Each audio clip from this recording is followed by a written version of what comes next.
So this exercise is the bird dog. So this is a core exercise where we're working on keeping our hips, our core really stable while having variable movements from a rotational or unilateral perspective. So this is a great warm-up exercise, for example, for a split squat or a lunge, because what you're doing is you're practicing, and many other exercises of course, but they're two obvious examples, because what you're doing is you're practicing keeping everything tight while you're moving limbs around your torso. So everything when it comes to our core is about bracing through and being strong through our torso, and then our limbs move around that, and that's what provides stability to give us strength in our movement. So from here with the bird dog, how that applies is that we lock our arms underneath. Notice I really rotate my elbows back in, so that way I'm really activating all of these muscles through my torso and really squeezing everything up. Same thing with bringing my pelvis in towards my belly. So I bring this in nice and tight, abs in nice and tight, so everything's really locked up. Just like you may have seen if you've seen the plank video, where everything locks up through the torso there.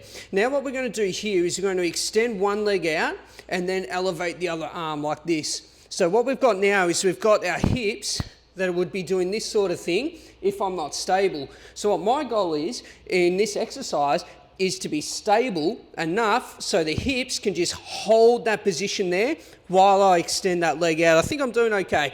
But from here, other side, arm goes up, or either way, you can do either order, but we extend that leg out, keep the hips nice and stable, extend that arm out, and then what I'm doing is now I'm keeping everything tight, or as best as I can, with that variable movement that comes into play.